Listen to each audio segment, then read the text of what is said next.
We will conduct the quiz based on this today's topic. Okay. So good afternoon, friends. Today we will discuss on the last topic of the first unit, that is TCP/IP reference model. Already we have seen the OSI reference model, and today we'll discuss how this TCP/IP reference model is different than the OSI reference model. And let me take a quick recap of the OSI reference model. We have seen the 7 layers of OSI reference model, how the layers on the same machine communicate with each other using the service interface, and the layers on the different machine interacts using the peer interface. And as the data goes down from the top layer to the bottom layer, the each layer adds its own information in the form of header and the trailer, and what are the different protocols that are being implemented at each layer. Okay, how the data get transferred via some intermediate nodes. So this is what we have seen as a part of OSI reference model. So OSI reference model, it is a general model. To conclude, we can see that we can say that the OSI reference model is a generalized model.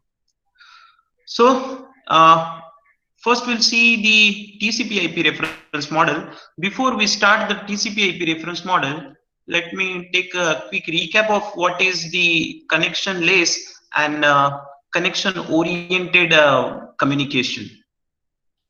Okay, so dear friends, the connection-oriented service is used when the reliability is important. For example, when you transfer some file from one host to other host, then we want all the content of that file should be arrived correctly, and the content should be arrived in the order which is being sent by the sender.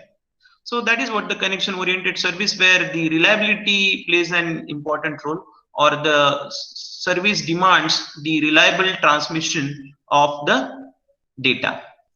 Whereas in connectionless service, the connectionless service, it is modeled after the postal system, in which each message carries the full destination address, and each message is routed through the system independent of all others. We have seen that some letters, it has been transported through the road via trucks, some letters they have been transported via trains, and some letters they will be transported via airplanes. So each message is routed through this different media, which is independent of all others, right? So when if two messages are sent to the same destination, then normally first one to be sent should arrive first. This is what our expectation. But in connectionless services, it is possible that the second message arrives first and then the first message arrives later. Okay, so there is no guarantee that the order in which the messages are sent should be received at the destination end. Okay, so we can translate our connectionless services to the postal system. So same functionality that postal system contains. Well, now when we talk about the TCP/IP protocol suite, here in this slide, you can easily see that the TCP/IP reference model, it has only 5 layers. It is developed before or prior to the OSI reference model, and we can see that the layers of the TCP/IP reference model, it do not match exactly with those in the OSI reference model. But the TCP/IP reference model, it has the ability to connect the multiple network in a seamless way, and this was one of the major design goal when the TCP/IP reference model was developed. So connecting a multiple network. TCP/IP, it refers to the collection of data communication protocol, whereas the name of this model, that is TCP/IP reference, it is somewhat confusing because this name, it contains only two protocols name, that is mainly transmission control protocol and other is the internet protocol. And this two protocol name, it compose the name TCP/IP protocol suite. But do we have only these two protocols? No, we have more than these protocols in the TCP/IP reference model. So TCP/IP reference model, it was designed and developed by the Defense Department of United States as a part of ARPA project, that is Project Research Agency. So ARPA was initially developed this TCP/IP reference model, and in the beginning it was typically used for the military use. But looking at the robustness of this model to the failure, this model was later was deployed for the public use in the government agencies, in the universities at a free of cost. And after after the huge success of this TCP/IP reference model, it was widely accepted as one of the important standard for connecting multiple network which forms internet. So let us look at each of this layer of TCP/IP reference model. The important part in the TCP/IP reference model that the TCP/IP suite does not define any specific protocol at the data link and physical link layer. So we know that OSI reference model, they have dedicated protocols, or they have defined a dedicated protocol in the data link layer as well as in the physical link layer. Okay, we know that LLC, logical link layer, it contains, we have different protocols at this Ethernet and all. Here we have different protocols which is defined by the OSI reference model. But in case of TCP/IP reference model, we do not have any specific protocols at the data link layer and the physical layer. So let's start with the application layer in the TCP/IP reference model. So the application layer is equivalent to the combined OSI presentation layer. So application layer, it handles the functionality of presentation layer as well. So that means the functionality of presentation layer is embedded into a application layer, whereas the functionality of session layer, it is implemented into a transport layer.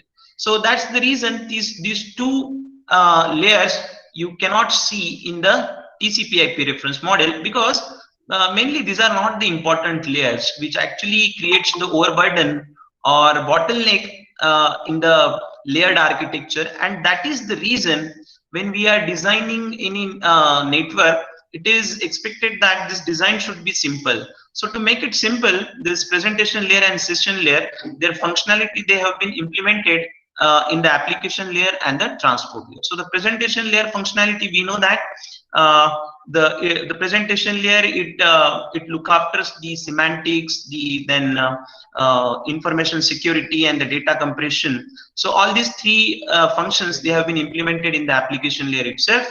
Whereas the session layer's functionality, like to create the dialog control and then to transfer the dialog control from one machine to the another machine, and then typically close the communication session between two hosts. So this functionality is implemented by the transport layer. So the layer, this application layer, it contains all the higher level protocols, mainly file transfer protocol, which is used to transfer the file between two hosts. SMTP, simple mail transfer protocol, which is used to send and receive the email. And hypertext transfer protocol, which is essentially used for the web browsing. The data unit which is created at this layer, it is called as message. So in application layer, the user usually prepares the message. And now we'll see how the encapsulation is achieved in the TCP/IP reference model. The TCP/IP protocol suite, it encapsulates the data units at a various layer of the model, same as the OSI reference model does. So at the application layer, the data unit is called as data. Okay, so the data unit is called as data or message. You can also call it as a message. Then application layer transmit this message to the layer below it, that is the transport layer. The transport layer adds its own information in the form of header, and then the resultant message will be either called as segment or transport protocol data unit. Transport protocol data unit or transport layer then transmit or pass on this message to the network layer, which in turn add its own information in the form of header. So it typically adds the destination's IP address, that is the logical address of the destination machine, and the message then in the network layer, it is called as the datagram, okay, or it is also referred as the packets. So what is datagram? So datagram, it is a self-contained message unit which contains sufficient information to allow to be routed from the source to the destination. The protocol used at the data link layer, it encapsulates the datagram into frame and then transmit this frame across the transmission medium. Then we'll see the next layer. We have seen how the encapsulation is achieved in the TCP/IP reference model. We have already seen the functionality of the application layer. Now we'll see the main functions of the transport layer. So this layer is transport layer is represented by two protocols. Mainly it is TCP and UDP. So we know that TCP is TCP protocol. It provides the reliability of reliability to the delivery of the message, whereas UDP does not provide the reliability to the message.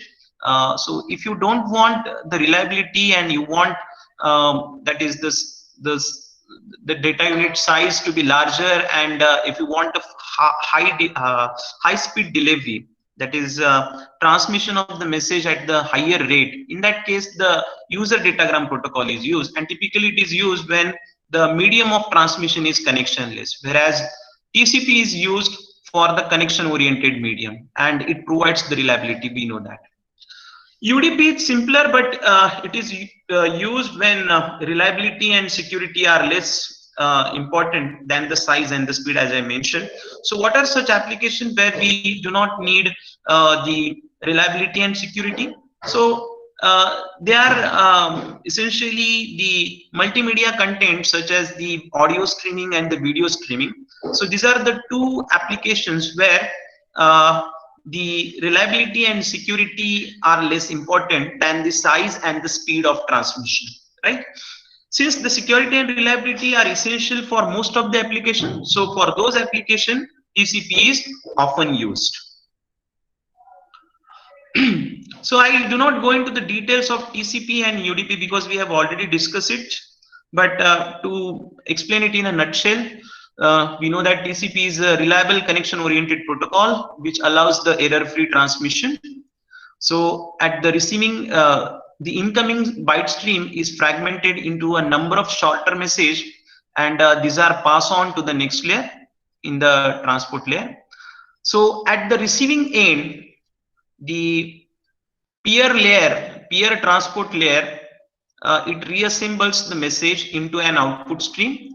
So TCP, as a part of its function, it also handles the flow control. That is, it handles the data transfer rate so as to avoid the fast transmitter with the slow receiver. So a connection must be established between the sender and the receiver before the transmission of message begins. So TCP, it creates the circuit between sender and receiver for the transmission of data. Now each transmission is ended with the connection termination. So once the connection is established between two machines, after the use of after the use, that connection needs to be released. Okay, so that can be done with the TCP. So TCP, it established the connection as well as it released the connection.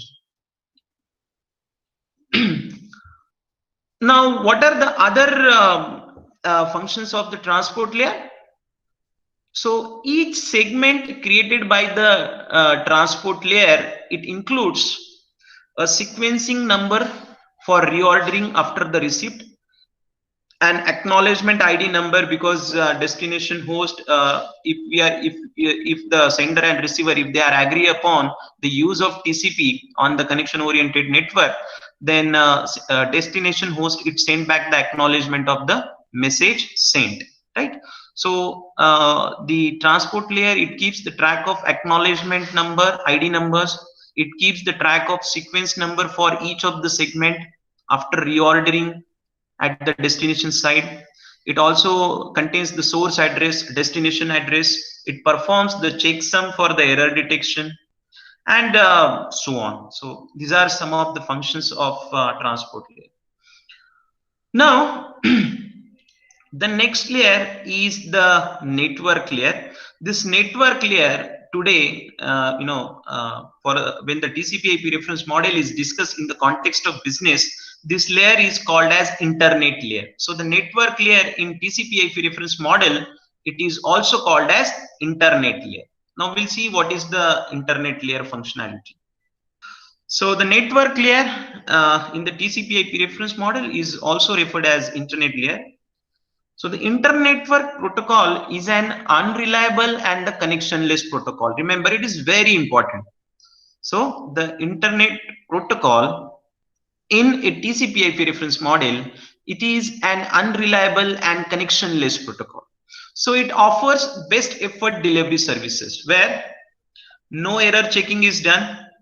IP does its best to get a transmission through its destination, but with no guarantee. So internet protocol in the TCP/IP reference model, it does not guarantee that your message will be delivered to the destination. A noise can cause the bit errors during the transmission. So noise can be induced during the transmission. And we know that the data in the network layer in TCP/IP reference model, or even in a OSI reference model here, both this layer in this two reference model, the data is called as datagram. Okay, so the datagram may be discarded in the TCP/IP reference model due to timeout errors. Okay, whenever sender sends some data to the receiver, it also embed a timestamp.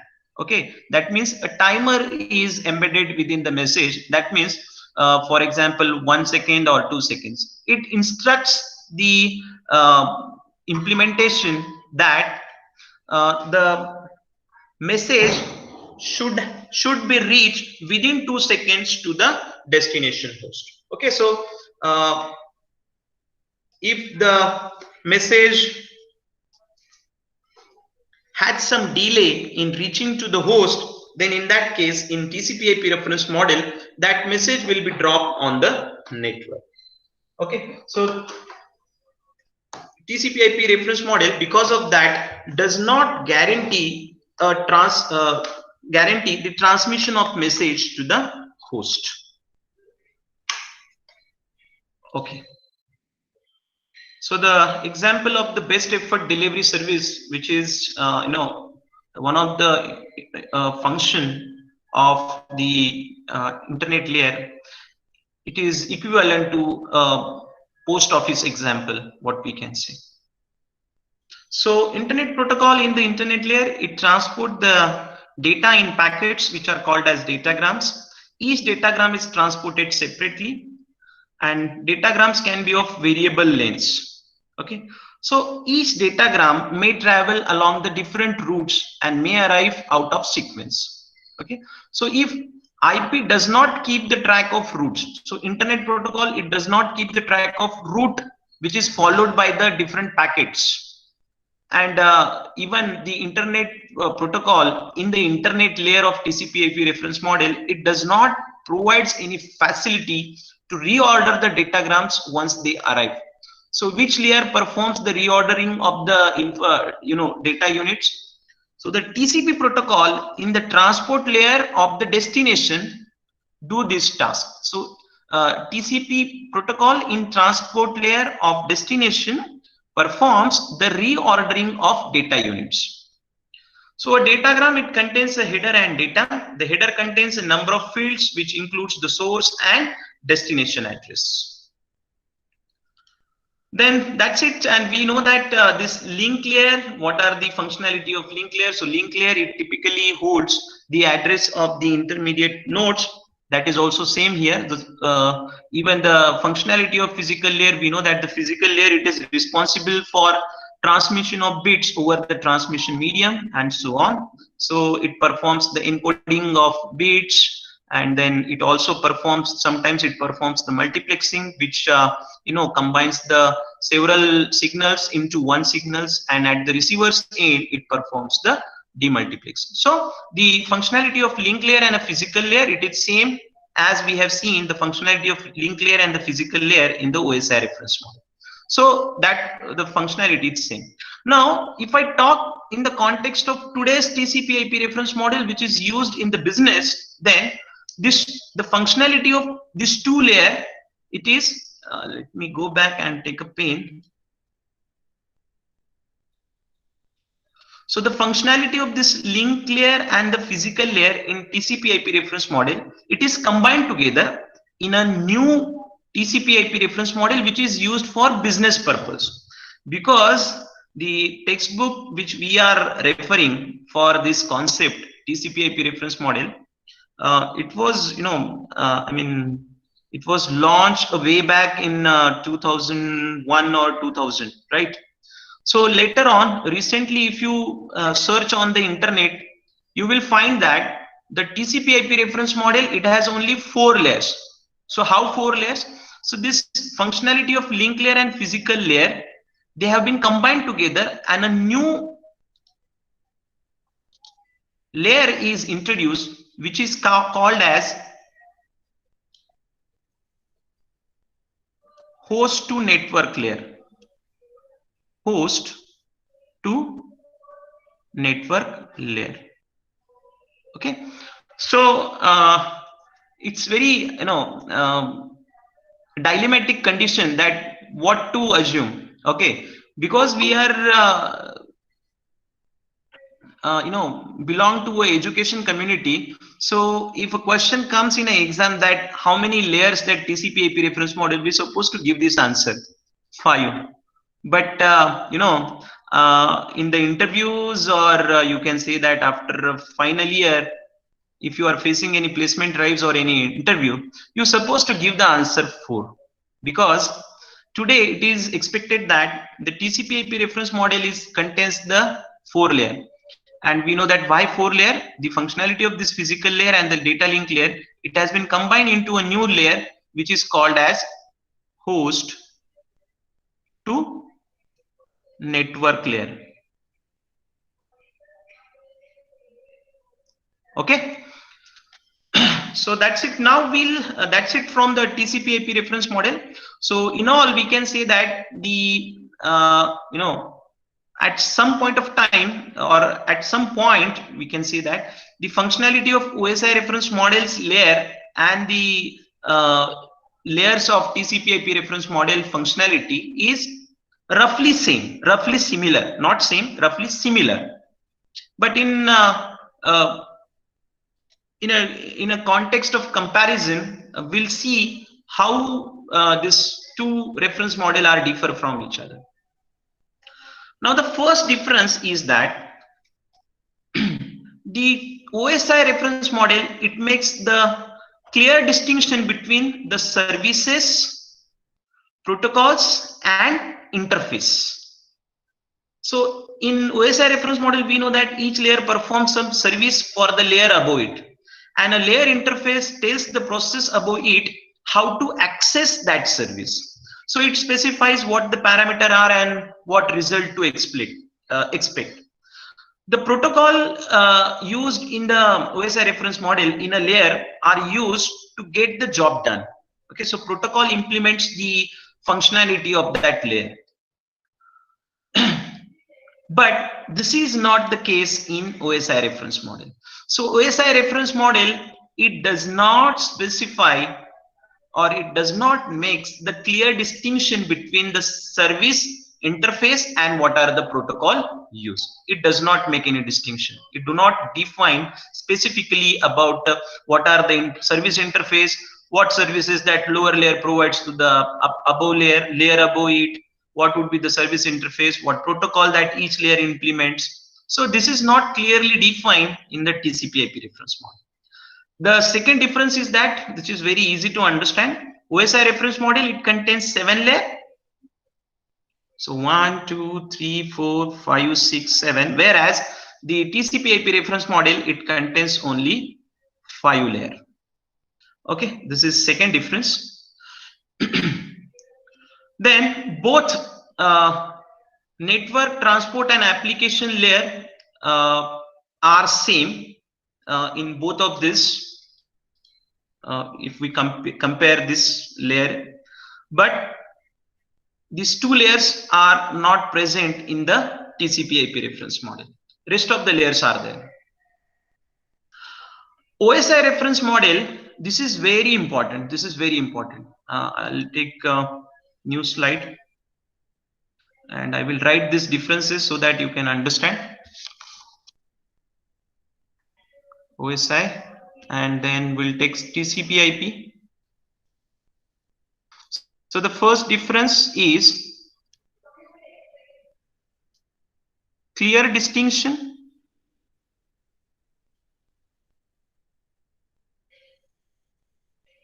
of service interface,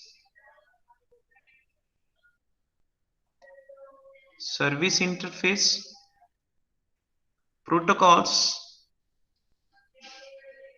used at each layer.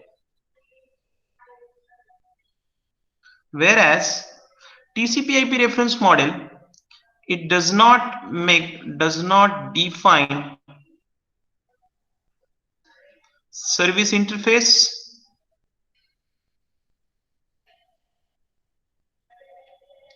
and protocols used at each layer. So this is the first one. Second, we have seen that OSI had 7 layers and TCP/IP has only 5 layers. I'm not going to write these layers name. I'll go to the next slide, the next blank slide, and again we'll take this is OSI and this is TCP/IP. So the second difference, the third difference is that the TCP/IP reference or the OSI reference model, it supports both connectionless and connection oriented services. It supports both connection oriented and connectionless services.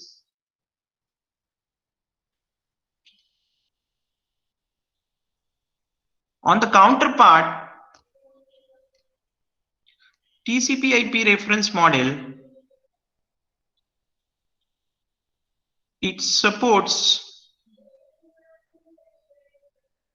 only connectionless services. So this is the important difference. Let's go back to the fourth difference.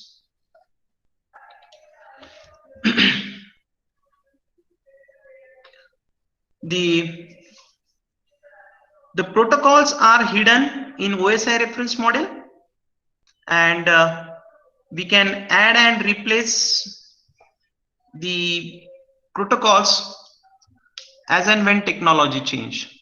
So protocols are hidden,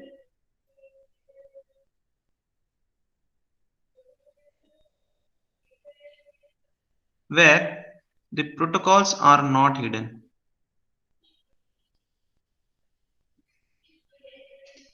The other is easy to replace the protocol. It is easy to replace protocols, whereas in TCP/IP reference model, it is not easy to replace protocols. So space is not there, so you just understand it. So these are some basic differences. Apart from this, The OSI reference model, it has the problem of protocol fitting into a model, and the TCP/IP reference model, it does not fit any other protocol stack. Okay, so TCP/IP reference model, it cannot be used for any other application apart from connecting the multiple network, whereas OSI reference model, it is a generalized model, so it can be used for any other application purpose. Okay, so these are some differences. On top of it, the transport layer of the TCP/IP OSI reference model, it provides the guarantee of delivery of packet. So there is a guarantee of packet transmission, whereas the transport layer of TCP/IP reference model, it does not provide the guarantee delivery of packet because of connectionless network. Okay, so these are some differences of OSI reference model and TCP/IP reference model. I'll go to the next point, that is addressings used in the the TCP/IP reference model. So 4 types of addressings are used in TCP/IP reference model. One is specific address, other is the port address, third is the IP address, or you can call it as a logical address, and fourth is the physical address. Now we'll see what type of addressing are used in the corresponding layer. Okay, that is what we want to see. So specific addresses, they are used in application layer of TCP/IP reference model. Then port addresses are used in the transport layer of TCP/IP reference model, whereas logical addressing scheme is implemented in internet layer, or you can also call it as network layer. Okay, whereas the physical addressing is used at data link layer and physical layer, or we can also call it as host to network layer. Okay, so now what is this physical addressing scheme? So physical address, the MAC addresses of your machine are called as the physical address, which identifies your machine on the network, whereas logical addresses are, you can call it as these are the temporary addresses. Okay, these are the temporary address for each of the machine, but MAC addresses are permanent addresses of your machine. So MAC is typically the example of physical addresses, which means it is a permanent address of your machine. Logical address, or the IP address in this case, this is a temporary address given to the machine, and that's why it is called as a logical address. So it is specifically used on the internet. Okay, so on internet your machine will be identified by using the IP address, but within the LAN, maybe a bus topology, ring topology, star topology, or mesh network topology, your machine will be identified by a physical address, that is MAC address. Okay, then port address are these are specifically used by the transport layer in order to send the process to which process the message should be sent in the application layer. To identify it, the port addresses will be used by the transport layer. So the processes in the application layer contains the different addresses. These addresses are called as the port addresses. Okay, so transport layer, it assigns the port addresses to each of the services, or you can call it as applications in the application layer. So may it be simple SMTP protocol, FTP protocol, Telnet protocol, HTTP protocol, BGP protocol, and so on, right? So every protocol will have some port address, so that layer this message should supposed to be passed on. Okay, and again the specific addresses in the application layer, again each application in the application layer will have the specific address, so as to differentiate it from the others. So these are some things that I want to highlight about the TCP/IP reference model. If you have any doubts, we'll take up your doubts in 5 minutes. Otherwise, I will explain you two new concepts of how this physical address are identified and how this logical address is used. These two things I will tell you. Okay, you can type in your responses in the chat box.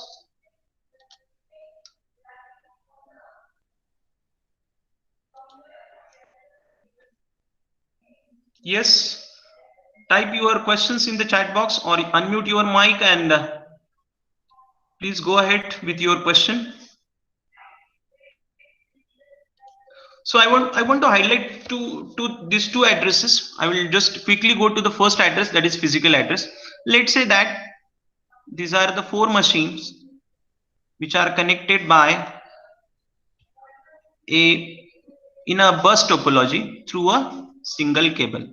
So this is machine A, this is machine B, this is C, and this is D. So machine A 55 has the physical address 55. Machine B has the physical address 32. This machine has the physical address of 19, and this machine has the physical address of 13. Now let's say that this machine A, it prepares some message for this machine D. How that machine will be how that message will be transmitted or forwarded to the machine D. So A prepares the message, and this message typically has the different header fields. So you can say that the first header, the first bit is the error correction bit. I'll just represent it with n. So this is error correction bit in the frame. Next is the message itself.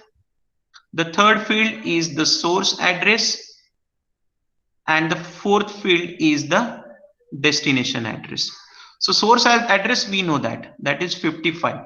And what is the destination's address? Destination's address is 13. And this message will be passed on to the machine B. Machine B will check what is the destination address. 13. The destination address is 13. So it comes to know that this message is not intended for me. So it will pass this message to the next machine, that is machine number C or the host C. Host C will again look into the frame and specifically it look into the field destination address, and it checks whether the destination address is same as my address. So the address is different, so again it will pass it to machine number D or the host D. Host D will again look into this frame header field of the frame and checks the destination address. Okay, so the destination address is 13 and the physical address of this machine is also 13. So it accepts this message yum at the destination host.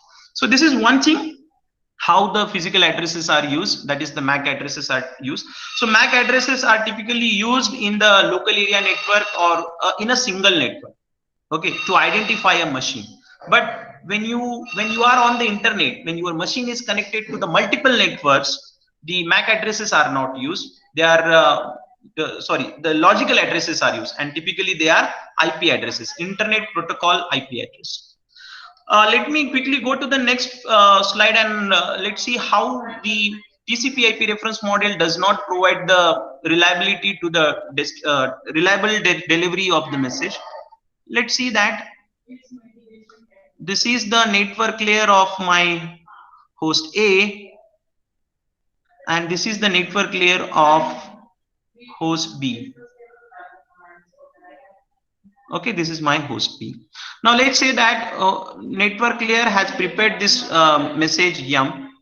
Now this message yum will be break into 3 different datagrams. Let's say that this is M1, this is M2, and this is M3. Let's say that these are the routers which connects this 2 network. This is one of the router which connects this 2 network. There may be one more router which connects this network, and you can say that this router will also connect this network to the host B, host A's network to the host B network. Now what happening when network layer, because the size and the speed of the delivery is important in the TCP/IP reference model over a connectionless communication. So network layer, it takes the first datagram M1 and pass it.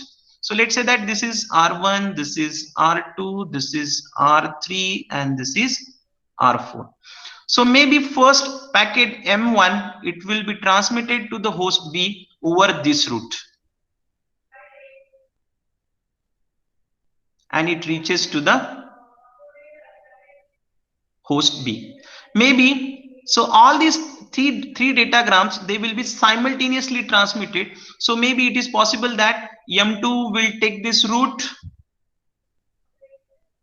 and reach the destination, and M3 it may take this route, like it goes to router 3 and then router 4 and then it reaches the router host B.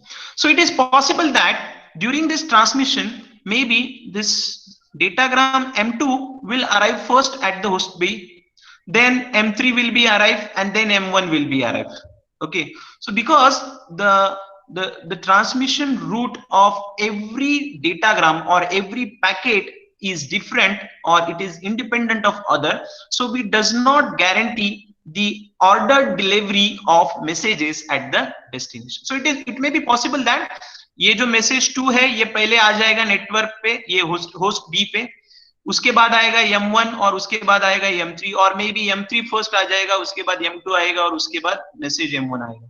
So network layer on the host B do not have any facility to reorder it. तो host B में अगर I'll just take an example. अगर host B पे ये delivery ऐसे आ गई है कि मान लो पैकेट 3 पहले आ गया, पैकेट 2 उसके बाद आ गया और उसके बाद पैकेट 1 आ गया.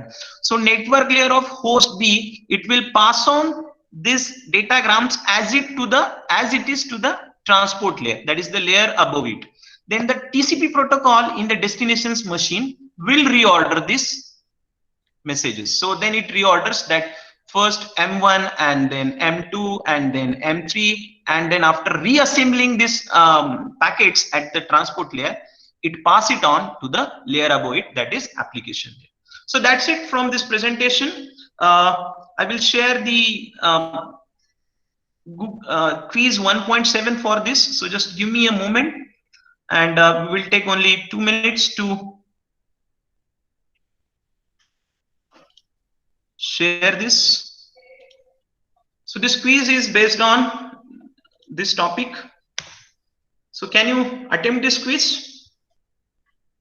We'll take 5 minutes. Hardly 5 minutes are required. If you understood this entire concept of TCP/IP reference model. Anyone can unmute the mic and please tell me.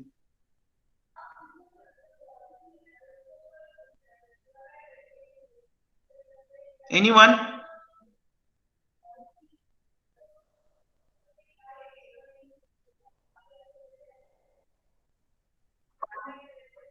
No. Use the college email ID. It will be open. Use college email ID. I have removed the permissions from this. Now anyone outside of the NMVP Samaj organization can use this link.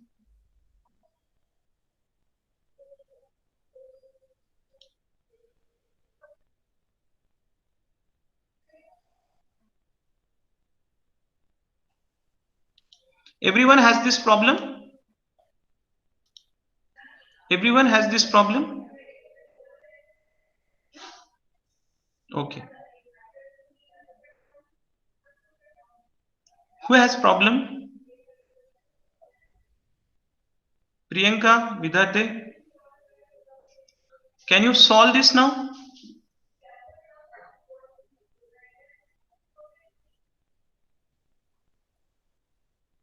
Okay, great.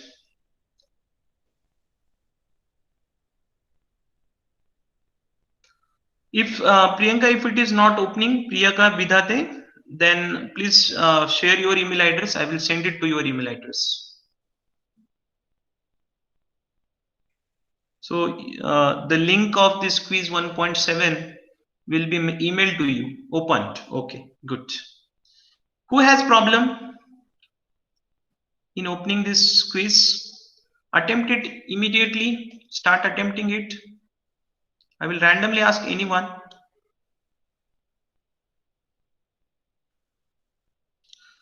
So thank you friends for patiently listening this topic, and on Monday we'll come with the next unit. We'll start the next unit, that is data link layer. How this header, what is the header field of data link layer? What are the different algorithms for error correction, error control, then flow control, flow transmission. So we'll going to see it in the data link layer. And data link layer is very important. What are the different protocols at the data link layer? So this is what the agenda of the next unit. So these are the presentations. So from here onwards, we supposed to use this book called Computer Networking by Andrew S. Tenenbaum. So majority of topics of our subject, they are covered in this textbook. This is a textbook. And thank you very much for patiently listening. If you have any doubts, you can please feel free to ask your doubts, I would say. Okay, thank you once again.